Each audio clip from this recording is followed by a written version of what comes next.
Isigcawu samashumi amathathu nambili sencwadi esibhalelwe uLungisani Mavundla esihloko sithi unyaka wesethembiso season 1. Kuntambama uvula amehlo nje umazi wakhe uyazibuza uyaziphendula ukuthi engabe kuphi.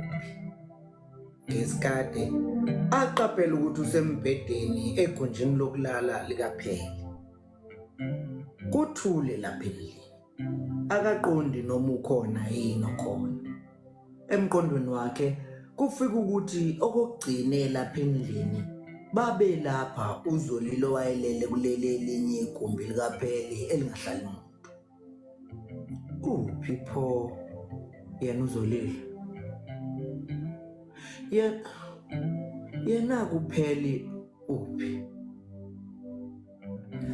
Aqaphela ukuthi ebunzini lakhe uboshwe ngebhandishe elizungeza ikhanda athi uma ezibuka esibukweni sokakayi lombhede kukhomba ukuthi unodume lwengozi ongeqiwa ntwala ngenxa yomuthi awubona ugcotshwe kuso isiphongo.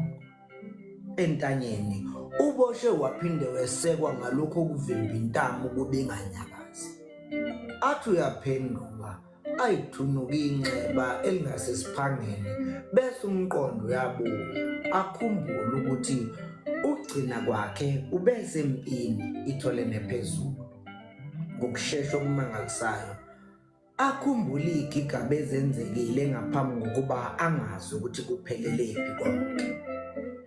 Ugcina kwakhe ugcine evikela umngani wakhe uChazano bese ebhonga ngesikhathi amabutho asemgazini emthelekela ngamaqwa nemkhonto. Uyakhumbula yena nomngani wakhe uMzikayifani bengasagayelwe imphako begwaza bephindelele insizweni bese sithi ziyaqeda ngomngani wabo yize noma nabo bese beyizinqe. Njengoba elele lapha nje ingqondo yakhe iyayaloza ekuthenini njengoba yena ke nje abangani bakhe bona baphi futhi banjani la bekhona.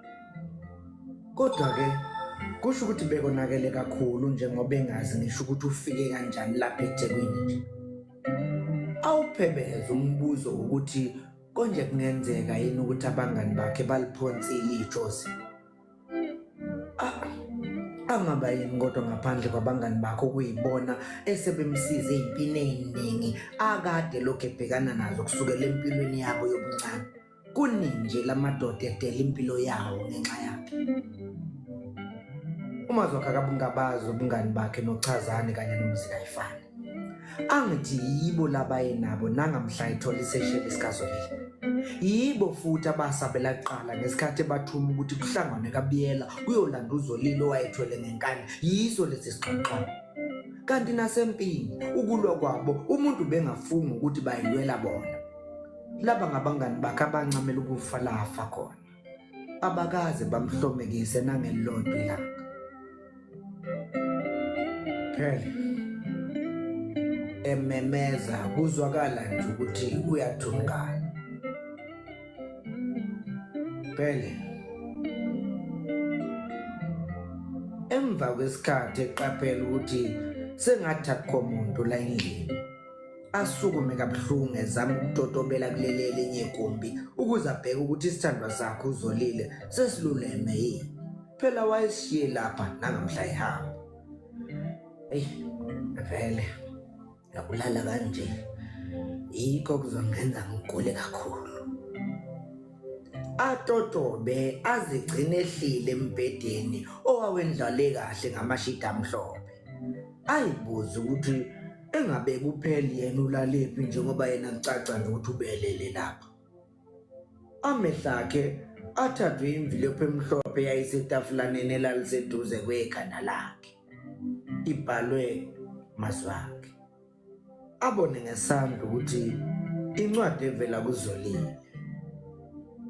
Ayibuza ayiphendula ukuthi uMzolile lapha endlini. Pho umbhalele kanjani incwadi? Kanti umuntu uzela lesikhathi esingakanani la endlini. Yize noma inhliziyo yakhe ibifuna ukubheka ukubhala encwadini kodwa enye ithi makaya yozibonela ukuthi uZolile ukhona yini kuleli elinye igumbi. UTotoba nje incwadi uyiphethe ngesandla. Umevula umnyango aqaphela ukuthi umzika ayifani lo lele kulombhede.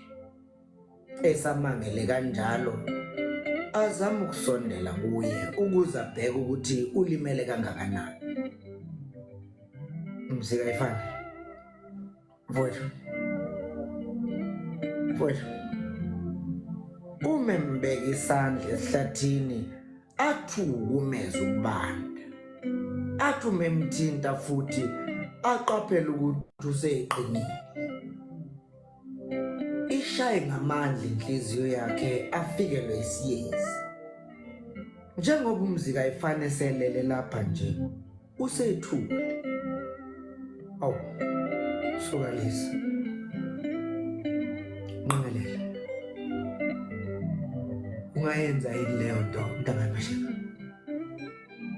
Hayi. Ungishiye nje esigangeni okhalweni mfowethu. Usehle ngezela izinyembezi manje. Kamnyamana. Ukwadule leli qelo ngishiya kulo.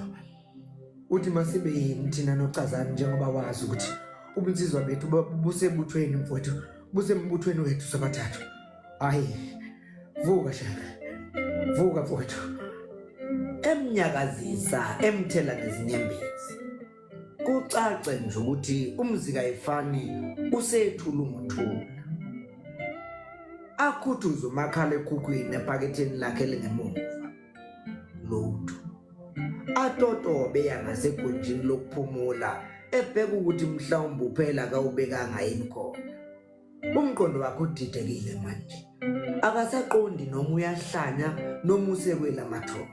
Yonke into endlini ayimniki umqondo opheleleyo.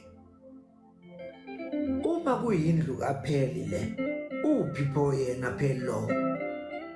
Njengoba kwakugcine kukhona uZolile nje lapha. Uphi pho yena? Yena benomzika ayifani. Bafike nini kanjani futhi la endlini? Ishaye ngamandla inhliziyo njengoba lembuzo imfikisela ngesiyezi nje. Ayitshela ukuthi mhlawumbe seyahlanya noma usekwelabafileyo. Ahlale phansi egunjini lokuphumula avule incwadi le alokhe iphethe ngesandla. Ayifunde elandela igama negama elikuyo. Njengoba siyangasekugcineni kwayo nje kuyafika kuyo ukuthi kusho ukuthi kuningi sekwenzekile kulesi sikhathi esokhukhweni lokufa. Zimbili izinto okufanele abhekane nazo njengamanje. Udaba lukamzika ayifani lo olelo bokufa ubuthongo ngale. Nokuhanjiswa kwakhe ekhaya ayofihlwa. Bese kuba yilolu lwempi uZolile athi kumele amlwise yona ayophunyuka kulono xhabo ocushwe ngabazali bakhe ngenxa nje yenkomo zakwabiyela. Ahlala linda uPheli owafikele ngesoplastic baseyitolo eqiqingile ngemuva elandelwa inyanga uDlokovu okwathi uma bevula umnyango bethuka ukuthi umazwakhe usevukile futhi usehleli ngapha egonjini lokuphumula. Ubese balandisa-ke ngose kwenzekile okulandelwe ukuba uPheli ashaye ucingo eshayela amaphoyisa ukuba azolanda umzika ayifani ukuze ayiswe emakhazeni. Emva kokuhamba kwamaphoyisa nesidumbu uPheli ubese ehlanganisa nenkampani yakhe kaMasingcwabisane ukuze kuthuthwe isidumbu siye ekhaya ukuze umngani kaMazwakhe afihlwe ngendlela enesithunzi. Emveni kokuzwa ukuthi kanti noCazana usalile kulempi uMazwakhe ukhaleka kabuhlungu eyimboze emqamelweni omncane osofina behleli kuwona. Emva kwesikhathi ucela ukuba uDlokovu amuphe izibibazo hamba ezikhotha njengoba engeke alinde isabatha lomngcwabo nje. Uthe kunezinto eziningi adinga ukuyozilungisa ekhaya. Ngakho ucela bamkhulule ize enje. uPheli uzame wancama ukumnqanda kodwa kwacaca ukuthi inhliziyo yakhe yephuke kakhulu kanti akasenakuvinjwa ukuya ekhaya. Kulungile. Ngizokuxoxela impahla zakho zikhambise ekhaya. Cha Pheli. sewuhlupheke kakhulu ngami nje ngingedwa. Ngibonga kakhulu nje mfethu ngakho konke. Futhi angazi ukuthi ngingakubonga ngithini. Kanti-ke njengoba ngishilo mazwakhe, friends do that for each other. I'm sure nawe kukhona oyongenzela khona esikhathini esilandelayo.